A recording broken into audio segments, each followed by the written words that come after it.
오늘 우리에게 주신 하나님의 말씀은 마태복음 4장입니다.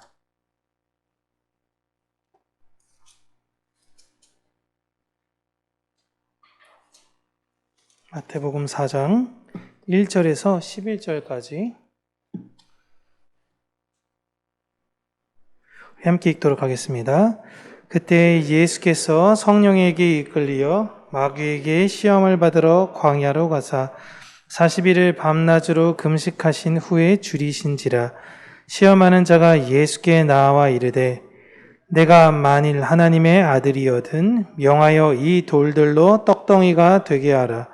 예수께서 대답하여 이르시되 기록되었을 때 사람이 떡으로만 살 것이 아니요 하나님의 입으로부터 나오는 모든 말씀으로 살 것이라 하였느니라 하시니, 이에 마귀가 예수를 거룩한 성으로 데려다가 성전 꼭대기에 세우고 이르되 내가 만일 하나님의 아들이거든 뛰어내리라.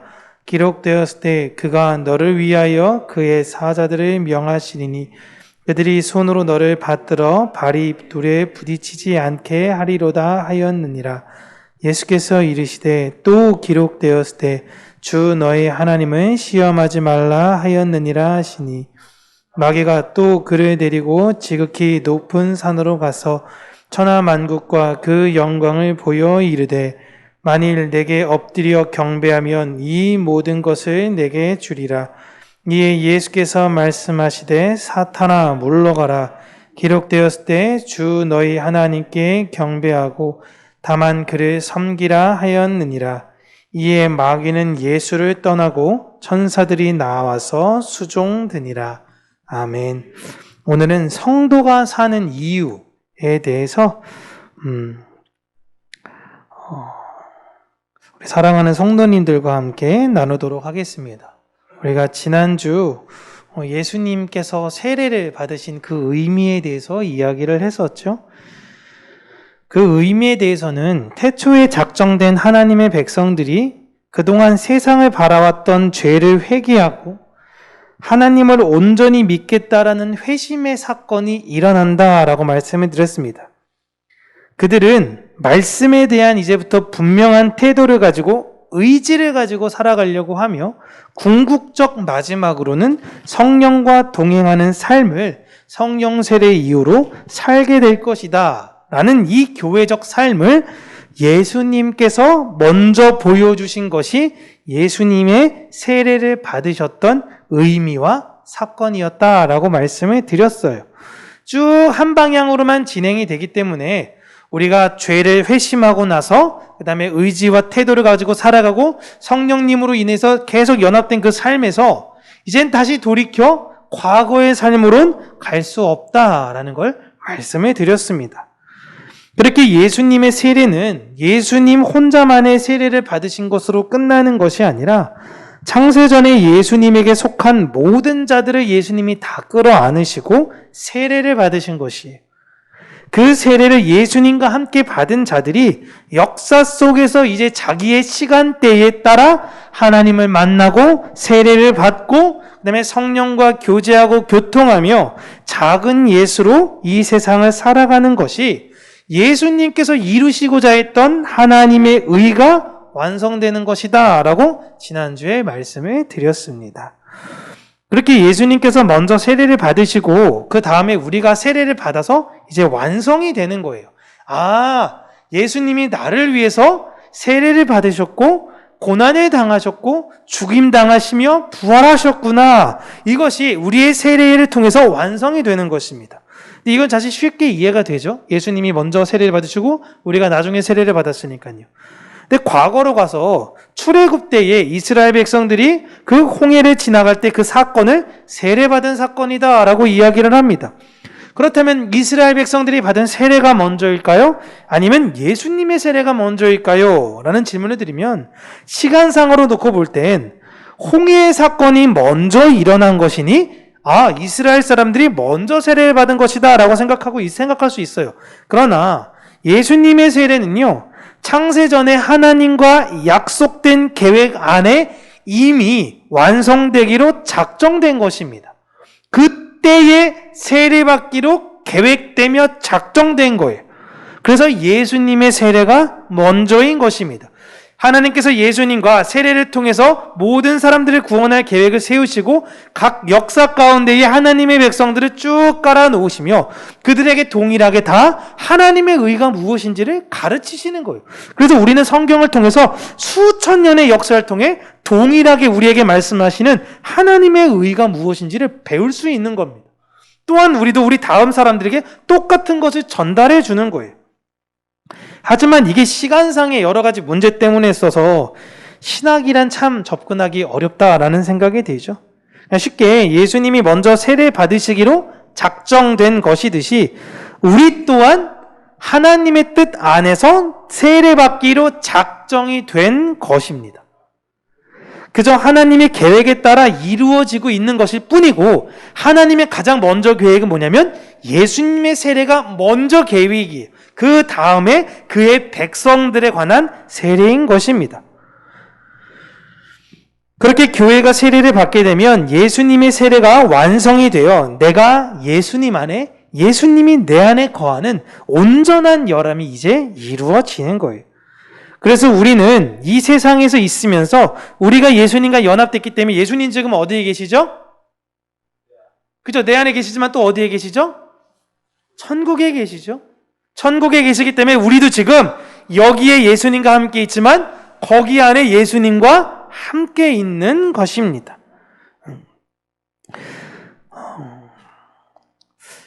그들에 대해서 하나님께서 말씀하시기를 하나님의 사랑을 입은 자, 하나님의 기쁨을 입은 자, 그것이 교회의 모습이라고 지난주에 말씀을 드렸어요. 여기까지 너무 좋아요. 우리가 예수님의 은혜로 말미암아 세례받고 거듭났고 이제 천국 갔고 천국에 확실히 우리가 존재하는구나 다 알겠어요. 하나님이 우리를 사랑하시고 하나님이 우리를 기뻐하신다. 너무 좋고 행복합니다. 이제 예수 그리스도의 사랑과 은혜가 무엇인지를 알았어요. 그 다음엔 교회는 어디로 가야 될까요? 라고 할 때 오늘 마태복음 4장이 그 이야기를 이야기하고 있습니다. 예수님의 발자취를 보시면 알겠죠? 성령님과 연합된 예수님이 어디를 가셨냐라고 하면 1절에 시험을 받으러 광야로 가셨다라는 겁니다. 누구에게 시험을 받냐면 마귀에게 시험을 받으러 가시죠.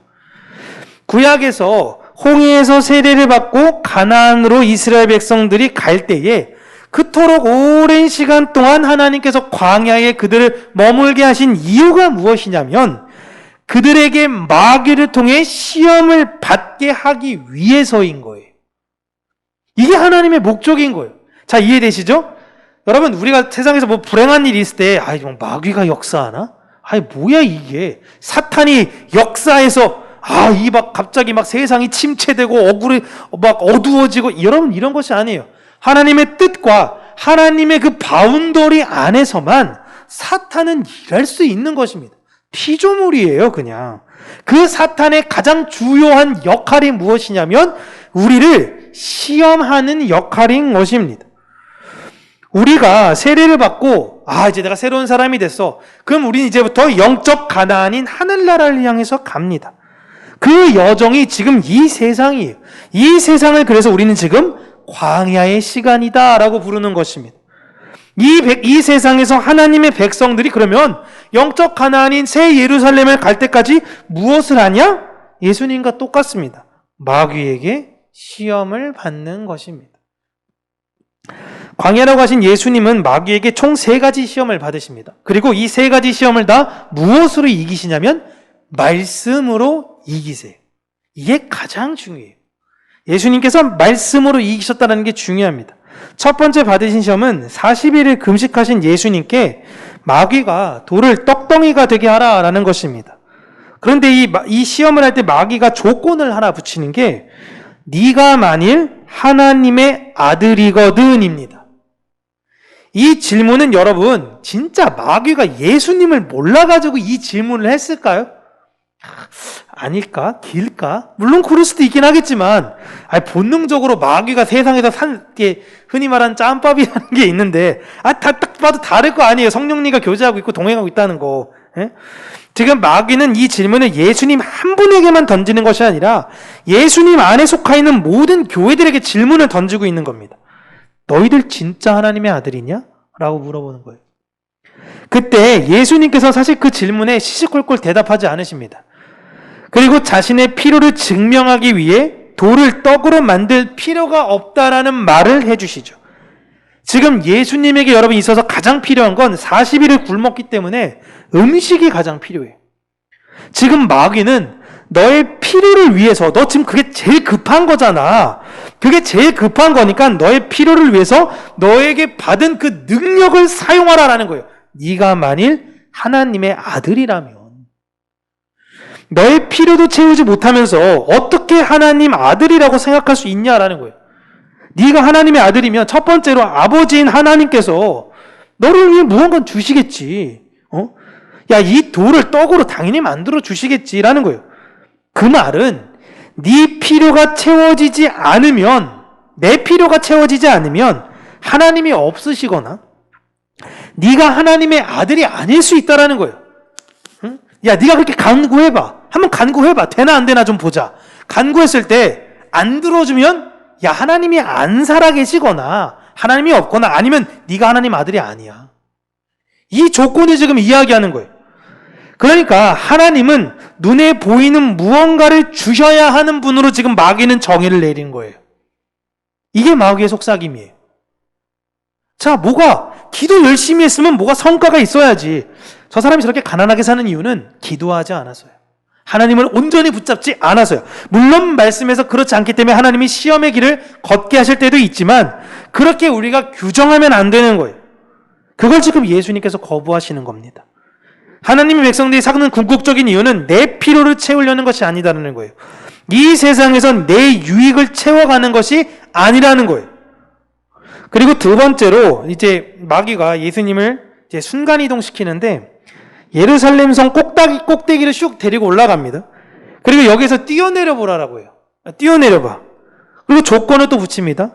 네가 만일 하나님의 아들이라면. 그리고 마귀가 이제 말씀을 인용해요. 시편 말씀을 인용해서 하나님께서 너를 위해 천사를 보내셔서 너를 지켜줄 거야. 이렇게 시편에 나와 있지 않니? 그러니까 뛰어내려봐. 하나님이 지켜주겠지. 죽으면 뭐야? 너는 하나님의 아들이 아닌 거야. 아니면 하나님은 없어. 라는 거죠. 이 질문에서도 예수님께서 대답하시기를 주 너의 하나님을 시험하지 말아라 라고 하시죠. 이것도 말씀에 빗대어 하신 것입니다. 이건 여러분 보시면요. 말씀을 이제 빗대서 자기의 신앙을 합리화하는 사람들에게 던지는 질문입니다. 이 신앙생활을 어느 정도 하다 보면 말씀도 알고요. 좀 머리에 있어서 이런저런 설교도 듣고 지식적인 것도 늘어나게 되면요. 신앙이 참 좋아야 되는데 어느 순간 자신의 신앙에 있어서 여러 가지 조건을 걸면서 하는 경우가 있습니다. 그 조건이 때론 하나님의 말씀으로 정당화하기도 해요. 그러니까 하나님 저한테 이렇게 한번 해주세요. 제가 이렇게 하면요. 이거 하나님의 뜻으로 알게요. 하나님 저한테 이런 사인을 보여주세요. 이런 사인을 알면 제가 이걸 하나님의 뜻으로 알겠습니다. 지금 하나님이랑 딜을 하고 있는 거예요. 거래하고 있는 거예요. 이런 식으로 신앙생활을 계속하거나 성경을 자신에게 유리하게 해석을 하는 겁니다. 대표적인 게 고르반이죠. 하기 싫으면 하나님 핑계 대는 거예요. 아, 이거 하나님 거라서 드릴 수가 없네요. 죄송합니다. 나 뭐만 하면 하나님 핑계를 대는 겁니다. 예레미야서를 인용해서 너는 내게 부르짖으라 내가 내게 응답하겠고 내가 알지 못한 크고 은밀한 일을 그 비밀스러운 걸 너에게 알려주겠다 라고 하셨을 때 하나님 제가 부르짖겠습니다. 제가 이번에 로또 샀는데 저 이번에 꼭 이거 돼야 돼요. 하나님 지금 빚이 너무 많아요. 하나님 해결해 주세요. 하나님 내가 부르짖겠습니다. 그러면 하나님께서 이루어 주세요. 하나님 좋은 사람 만나게 해주세요. 막 부르짖습니다. 내가 말씀을 의지해서 부르짖습니다. 하나님 제가 솔로몬과 같이 1000번제를 드리겠습니다. 이 1000번제도 오해해가지고 1000일 동안 하는 거라고 자꾸 생각하는 거잖아요. 1000번째 한 번에 1000번의 번제를 드린 건데 이게 잘못 오해돼가지고 1000일을 쌓겠다 그래서 3년 동안 새벽기도한 쌓는 분들 계시고 자꾸 이러는 거예요. 내가 뭘 하겠습니다. 뭘 주세요. 말씀에 빗대서 자꾸만 우리의 신앙생활이 이렇게 되는 겁니다. 여러분 이게 하나님을 시험하는 거다라고 지금 예수님께서 말씀하고 계세요. 하나님이 살아계시다면 하나님 저에게 이렇게 해주셔야 돼요. 이런 요구를 하고 있는 거죠. 예수님이 지금 그거 하지 말라는 것입니다. 그런데 마귀의 이 속삭임에 넘어간 사람들이 스스로가 마귀가 되어 다른 사람들한테 이것이 신앙인 것 마냥 이렇게 증거하는 경우가 너무 많아요. 야, 좀 이렇게 조건을 하나님한테 걸고 그렇게 좀 기도해봐. 열심히 부르짖고 그렇게 해가지고 하나님한테 뭐 좀 달라고 해봐 라는 거예요. 이거 여러분 광야에서 다 마귀가 하는 얘기들이에요. 그런데 오늘날 지도자라고 이야기하는 수많은 사람들이 이 음성을 똑같이 이야기하고 있어요. 그러니까 막 모르고 온 사람들은 그게 맞구나, 그렇게 해야 되는구나 라고 생각해서 다 거기로 가는 겁니다. 예수님 당시 때 예수님이 그 백성들을 봤을 때 그런 마음이 있는 거예요. 야, 이 사람들이 신앙을 잘 모르니까 바리새인들이랑 사두개인들이랑 이런 사람들이 이렇게 말하는 게 맞는 거구나라고 신앙생활을 했던 거예요. 근데 얘기하니까 아니거든요. 예수님의 말씀은 완전히 다르거든요. 내가 그동안 들었던 건 다 뭐지? 내가 뭐지? 하고 가고 있는 거예요. 그리고 나서 마지막에 높은 산으로 예수님을 데리고 가서 이 세상을 보여주며 이제 마귀가 제안을 하죠. 만약에 네가 나한테 엎드려 경배한다면 이 모든 것을 내게 줄 거다라는 것입니다. 이거 지금 여러분 실질적으로 예수님에게 한 말이 아니라 우리에게 하고 있는 말이에요. 근데 예수님께서 사탄아 물러가라 라고 하시죠. 오직 경배는 하나님에게만 해야 한다라고 이야기를 합니다. 여기서 사탄은 어떤 마귀 중의 대표, 어떤 핵심 마귀를 지칭하는 게 아니라 대적자라는 뜻이에요. 대적자. 하나님의 뜻을 거스르는 자여 내게서 물러가라 라는 것입니다. 경배는 내가 받는 것도 아니고 당신이 받는 것도 아니라 오직 하나님에게만 하야 하며 하나님만을 섬겨야 한다라고 이야기합니다. 이 세 가지의 답변은 모두 다 예수님께서 말씀으로 하셨어요. 이 말씀에 대해서 우리가 바르게 알아야 되는 것이 그만큼 중요한 것입니다. 내가 알고 있던 그동안 신앙의 통밥으로 이런 사람들과 대적하며 싸우는 것이 아니라 바른 말씀 안에 성경이 하나님께서 우리에게 무엇을 말씀하시려고 하는 것인가를 우리가 온전히 알고 그 뜻에 따라 우리는 이 세상에 살아가야 된다라는 것입니다. 그리고 나자 이제 마지막에 뭐가 나오냐면 천사들이 이제 나와서 예수님의 수종을 들죠. 그리고 예수님의 광야의 시험은 끝이 납니다. 보시면 천사가 이제 실수로 늦게 와서 지금 이때 갑자기 수종을 드는 게 여러분 아니에요. 천사는 함께 있었던 거예요. 그래서 어디서 놀고 있다가 천사가 직무유기죠. 놀고 있다가 갑자기 봤는데 예수님이 안 보여. 야, 큰일 났다. 한눈 팔았더니 예수님이 어디 간 거야? 그냥 마귀랑 함께 광야로 갔대. 야, 광야로 가자. 광야로 딱 갔는데 예수님이 안 계셔. 어디 갔어? 예루살렘 성전 꼭대기로 갔대. 야, 예루살렘 성전 꼭대기로 가자. 갔는데 또 예수님이 안 보여. 어디 갔대? 큰 산 꼭대기로 갔대. 글로 가자. 지금 그러다가 나중에 찾아서 예수님 죄송합니다. 저희가 늦었습니다. 이제 와서 수발 좀 들겠습니다. 지금 그 이야기를 하는 것이 아니라 천사가 나타나서 수종 들었다라는 의미는 예수님의 모든 필요를 지금 공급해 주었다라는 뜻이에요. 그러니까 하나님께서 천사를 보내셔서 시험을 끝낸 예수님에게 모든 그의 필요를 공급해 주었다라는 의미가 천사가 와서 수종을 들었다라는 뜻입니다. 그러니까 하나님은 여러분 우리의 모든 필요를 다 아시는 거예요. 광야의 기간을 걸어가는 동안 하나님이 우리에게 마귀에게 시험을 받으라고 하는 이유, 때로는 고난과 역경을 우리에게 주신 이유는 그걸 통해 무너져라, 망가져라 이게 아니라 그걸 이기고 하나님이 우리의 아버지 되신 것과 나의 모든 필요를 아는 분이라는 걸 굳건히 믿고 고백하며 나아가기를 원하시는 거예요. 그렇게 되어졌을 때에 하나님께서 우리의 모든 필요를 채워주신다라는 것입니다. 그 시험의 기간이 필요하기에 그러한 잠시의 고난을 우리에게 주시는 것이고 우리는 그 시험을 이겨야 되는 거예요. 물론 여러분 예수님께서 세례 받을 때 우리를 다 끌어안고 세례를 받으셨듯이 지금 우리 모든 역사 속의 교회를 다 끌어안고 지금 마귀에게 대표를 시험을 받으신 거예요. 근데 예수님이 이기셨잖아요. 그럼 우리가 이긴 겁니다. 근데 구약에 보세요. 이스라엘 백성들이 이겼습니까? 실패했죠. 1세대들이 실패했습니다. 하지만 하나님들이 그들을 다 죽이신 것이 아니라 그들의 자손을 통해서 다시금 하나님께서 완성이 무엇인지를 보여주셨어요. 그와 마찬가지로 우리도 우리 인생 가운데 1세대와 같았던 우리의 옛 모습들은 무너지게 될 거예요. 하지만 하나님은 우리를 깨시고 훈련시키고 연단시켜서 비로소 새로운 세대로 우리를 만드실 것이고 그 새로운 세대가 여호수아와 함께, 여호수아를 이제 다르게 얘기하면 예수죠. 예수와 함께 가나안에 들어가게 되는 것입니다. 성경은 다 똑같은 이야기를 지금 반복적으로 하고 있는 거예요. 그냥 우리는 이미 여러분 이긴 존재예요. 이긴 존재. 우리가 이긴 자예요. 계시록에 이야기한 이긴 자는 우리예요. 이만희가 아니라 우리예요. 우리가 이겨서가 아닙니다, 여러분. 우리가 이긴 것이 아니에요. 예수께서 이기셨기 때문에 우리 또한 예수님의 그 영광을 함께 누리는 것입니다. 그런데 이 이긴 자들이 이 세상에서 이제 어떻게 사냐? 자신의 유익보다 하나님의 말씀을 우선이고 자신을 드러내고자 하나님을 시험하지 않습니다. 말씀 안에서 하나님의 뜻에 순종하려고 애써요. 나에게 어떠한 것을 준다고 하여도 이 세상에서 어떤 황금을 주든 명예를 준다 하든 어떤 것을 준다 하여도 하나님 영광과는 바꿀 수 없는 자가 된다라는 것이 광야의 시험인 것입니다. 그렇게 돼요. 하나님의 백성들은 반드시 이렇게 돼요. 그래서 세상 사람들을 보면 불쌍해 보여요. 무함마드 빈 살만 왕세자, 우리나라 왔었죠? 미스터 에브리싱. 이번에 처음에 알고 이분에 대해서 연구하다 보니까 깜짝 놀랐어요. 왕가 재산이 2,800조. 와, 2,800조 여러분. 어저께 밤에 잠깐 계산하다 말았는데 하루 이자로 제가 계산해 보니까 7% 금리로 계산하면 한 1,200억 나오나? 하루 이자가? 대충 이 정도. 1,200억을 안 쓰면 돈이 쌓여요. 물론 이게 왕가의 재산이라고는 하지만 그래서 별명이 미스터 에브리싱이래요. 뭐든지 다 할 수 있어요. 프랑스에 놀러 갔다가 이 집 마음에 드네. 이 집 사자. 얼마야? 3,500억입니다. 좋아. 이 집 하나 사. 갔는데 저기 보니까 요트가 너무 마음에 들었대. 큰 어떤 요트가 아니죠. 이 큰 유람선이 지나가는 거 보고 저거 마음에 드네. 저기 잠깐 선장 저 갖고 있는 주인이랑 얘기를 했대요. 딜을 한 다음에 그걸 바로 샀어요. 6,500억 주고.